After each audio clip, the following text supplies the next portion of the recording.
March 2020 marked the beginning of an entirely new and unwelcome era for Canadians and billions of other people around the world.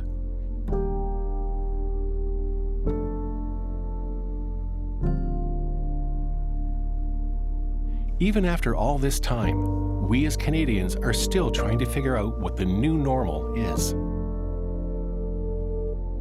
The Canada During COVID-19 Living Archive was created in 2020 as a record of Canadian life during the pandemic.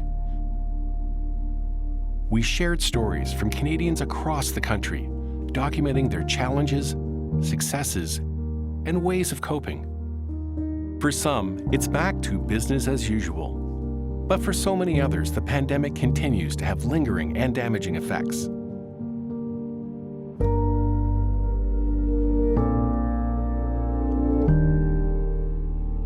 We've reconnected with a few Canadians to discuss what's changed, how they've grown, and what they've lost. When we met with Heather, she was homeschooling her kids with her husband, whose work in the music industry was put on hold. Then, Heather got sick with COVID during the first wave. When I look back at that, it was sort of kind of a more innocent time because I still thought that I was going to recover. I'm mostly bedbound. I have 2 young sons, so my day just revolves around trying to retain enough energy so that I can drive them to school. Going up and down my stairs is difficult now. My husband has to help me get out of the bath.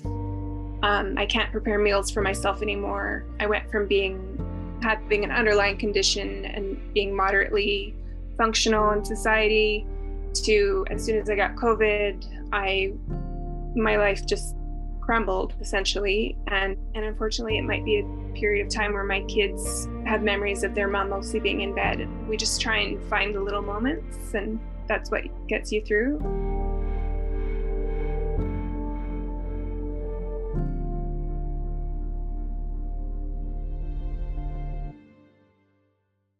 Melisande has spent the last 2 years on the healthcare front lines as a home care nurse. J'aime tellement mes familles, les familles des patients, les proches aidants. Ils sont indispensables. Je crois aussi qu'ils doivent être plus reconnus dans leur rôle.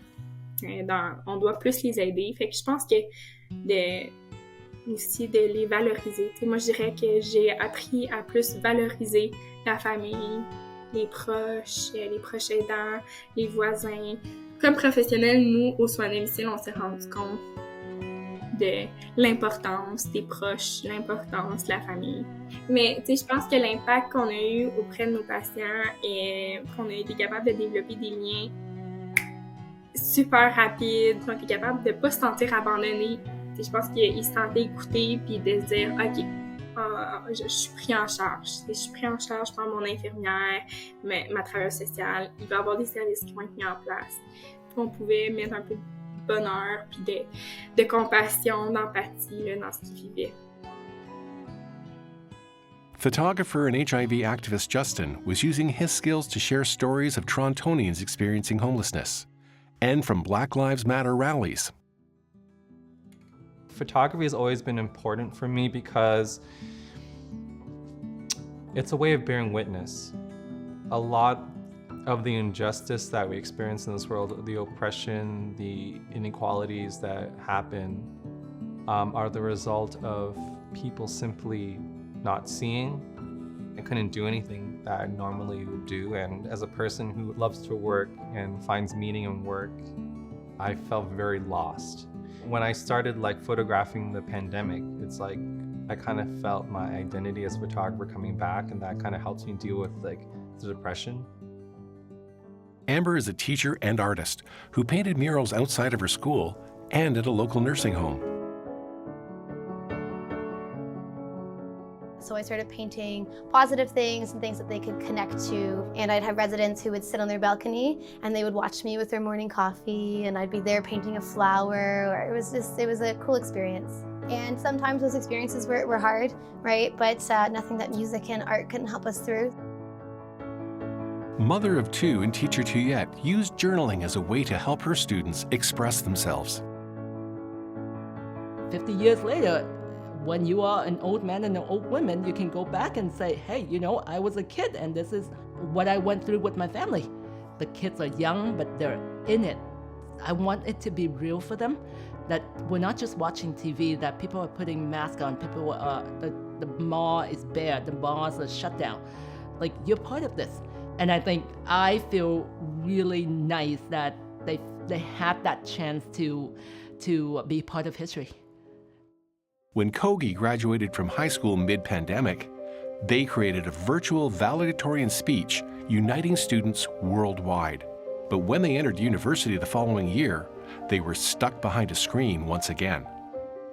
Well, it was obviously disappointing that I didn't get to have that, typical graduation ceremony. I accepted that reality because I just thought, come to September, I'm going to be in class and I'm going to be meeting all these new people and it's going to be like the best time of my life. And obviously, that didn't quite pan out. My first year university was entirely online. The pandemic just kind of put into perspective how quickly things can just go off the rail. And I think what that made me realize is that I need to do what I'm passionate about and not just do something because society tells me that's what I should be doing. In many ways, the pandemic highlighted the things we took for granted. We were given a new perspective on how our society works and what is truly important.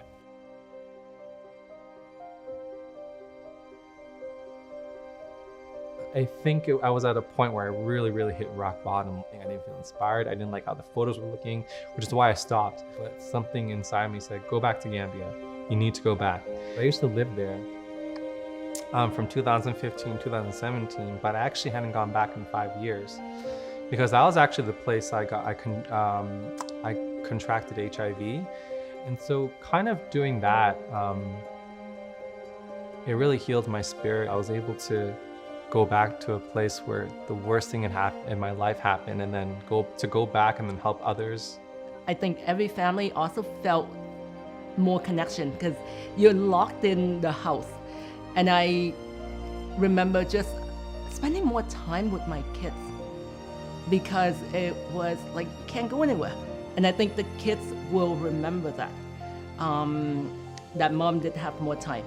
An incredible realization about the pandemic is that some kids, their safe place is it's at school, right? They're safest here. So when they're logged in at home and we have these big conversations, sometimes it's hard for them to fully engage because they're so worried or so uncomfortable. J'aimerais ça qu'on se souvienne qu'on est capable de travailler ensemble, de faire équipe pour justement essayer de soutenir les professionnels de la santé, essayer de soutenir les personnes qui sont vulnérables, leur apporter de l'aide. Je veux qu'on ait le souvenir. Et je pense qu'il faut être capable de le voir pour se dire, hey, on a vécu une guerre contre un virus, puis on a été capable de se rassembler puis de travailler ensemble pour essayer de minimiser l'impact que ça a. At the beginning, we were all like, oh, we're in this together, we're all in the same boat. But as time has gone on, it's really much more that we're all in the same storm and we're definitely not all in the same boat. Some people are drowning. One thing I've noticed within other young people, especially around my age, Gen Z, is that coming out of the pandemic, we're more eager, more passionate than ever to get started and to make an impact. Find the Canada During COVID archive on the Canadian Encyclopedia and add your own stories at www.canadaduringcovid19.ca.